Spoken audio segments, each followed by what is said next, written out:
ಸ್ನೇಹಿತರೆ ನಮಸ್ಕಾರ.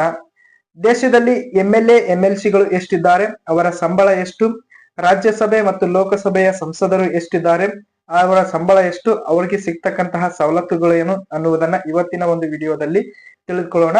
ಅದಕ್ಕಿಂತ ಪೂರ್ವದಲ್ಲಿ ನಮ್ಮ ಚಾನಲ್ಗೆ ಇನ್ನೂ ಯಾರು ಸಬ್ಸ್ಕ್ರೈಬ್ ಮಾಡ್ಕೊಂಡಿಲ್ಲ, ಚಾನಲ್ ಸಬ್ಸ್ಕ್ರೈಬ್ ಮಾಡ್ಕೊಳ್ಳಿ. ವಿಡಿಯೋ ಇಷ್ಟ ಆದ್ರೆ ಲೈಕ್ ಮಾಡಿ.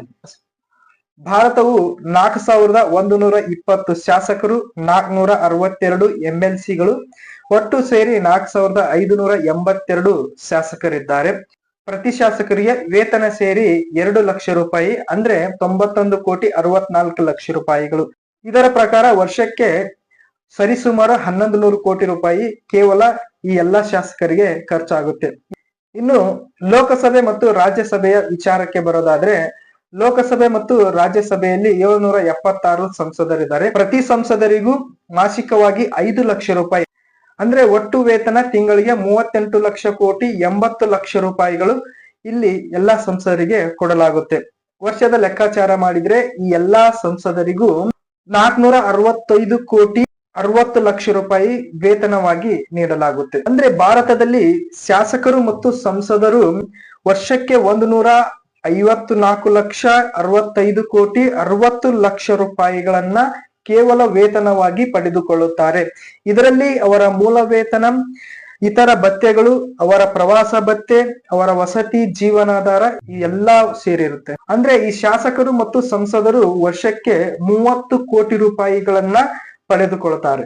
ಈಗ ಅವರ ಭದ್ರತೆಯಲ್ಲಿ ನೇಮಕಗೊಂಡ ಸಿಬ್ಬಂದಿಯ ವಿಚಾರಕ್ಕೆ ಬರೋದಾದ್ರೆ, ಒಬ್ಬ ಎಂಎಲ್ಎಗೆ 2 ಅಂಗರಕ್ಷಕರು ಮತ್ತು ಸೆಕ್ಷನ್ ಹೋಮ್ ಗಾರ್ಡ್ ಸೇರಿ 5 ಜನ ಪೊಲೀಸರು ಇರ್ತಾರೆ. ಒಟ್ಟು 7 ಜನ ಅವರಿಗೆ ಭದ್ರತಾ ಸಿಬ್ಬಂದಿಯನ್ನಾಗಿ ನೇಮಿಸಲಾಗಿರುತ್ತೆ. ಈ 7 ಗಾರ್ಡ್ಗಳ ಸಂಬಳ ತಿಂಗಳಿಗೆ 35,000 ರೂಪಾಯಿ ಆದ್ರೂ ಕೂಡ ಒಂದು ವರ್ಷಕ್ಕೆ 2,45,000 ರೂಪಾಯಿ ಖರ್ಚಾಗುತ್ತೆ. ಇದರ ಪ್ರಕಾರ 4,582 ಶಾಸಕರ ಭದ್ರತೆಗೆ ವಾರ್ಷಿಕವಾಗಿ 9,062 ಕೋಟಿ 22 ಲಕ್ಷ ರೂಪಾಯಿಗಳು ಖರ್ಚಾಗುತ್ತೆ. ಅದೇ ರೀತಿಯಾಗಿ ಸಂಸದರ ಭದ್ರತೆಗೆ 164 ಕೋಟಿ ರೂಪಾಯಿ ಖರ್ಚಾಗುತ್ತೆ. ವಿಂಗ್ ಭದ್ರತಾ ಮುಖ್ಯಸ್ಥರು, ಸಚಿವರು, ಮುಖ್ಯಮಂತ್ರಿಗಳು ಮತ್ತು ಪ್ರಧಾನ ಮಂತ್ರಿಗಳ ಭದ್ರತೆಗೆ ಸರಿಸುಮಾರು 16,000 ಸಿಬ್ಬಂದಿಯನ್ನ ಮೀಸಲಿಡಲಾಗಿದೆ ಮತ್ತು ಇವರ ಖರ್ಚುಗಳನ್ನ ಸರ್ಕಾರವೇ ಭರಿಸುತ್ತೆ. ಪ್ರತಿ ವಾರ್ಷಿಕ ವೆಚ್ಚ 776 ಕೋಟಿ ರೂಪಾಯಿ ಆಗುತ್ತೆ.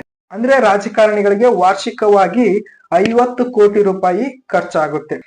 ಈ ವೆಚ್ಚದಲ್ಲಿ ರಾಜ್ಯಪಾಲರ ವೆಚ್ಚ, ಮಾಜಿ ನಾಯಕರು, ಪಕ್ಷದ ಪ್ರಮುಖರು, ಪಕ್ಷದ ನಾಯಕರ ಪಿಂಚಣಿ, ಅವರ ಭದ್ರತೆ ಯಾವ ಇನ್ನು ಇದರಲ್ಲಿ ಸೇರಿಲ್ಲ. ಈ ಯಾವ ಒಂದು ಖರ್ಚುಗಳು ಈ ಒಂದು ಖರ್ಚಿನಲ್ಲಿ ಸೇರಿಲ್ಲ. ಅದನ್ನ ಸೇರಿಸಿದ್ರೆ ಒಟ್ಟು ವೆಚ್ಚ ಸರಿಸುಮಾರು 100 ಶತಕೋಟಿ ರೂಪಾಯಿಗಳನ್ನ ದಾಟುತ್ತೆ ಅಂತ ಅಂಕಿ ಅಂಶಗಳು ಹೇಳುತ್ತವೆ. ಪ್ರತಿ ವರ್ಷ 100 ಶತಕೋಟಿ ರೂಪಾಯಿಗಳನ್ನ ಖರ್ಚು ಮಾಡುವ ರಾಜಕಾರಣಿಗಳು ಬಡವರಿಗಾಗಿ ಏನ್ ಮಾಡಿದ್ದಾರೆ ಅಂತ ನಾವು ಪ್ರಶ್ನೆಯನ್ನ ಕೇಳ್ಕೊಳ್ಬೇಕಾಗುತ್ತೆ. ಈ 100 ಶತಕೋಟಿ ರೂಪಾಯಿಗಳನ್ನ ನಮ್ಮ ಭಾರತೀಯರ ಒಂದು ತೆರಿಗೆಯ ಹಣದಿಂದ ಅವರು ಎಂಜಾಯ್ ಮಾಡ್ತಾ ಇದ್ದಾರೆ.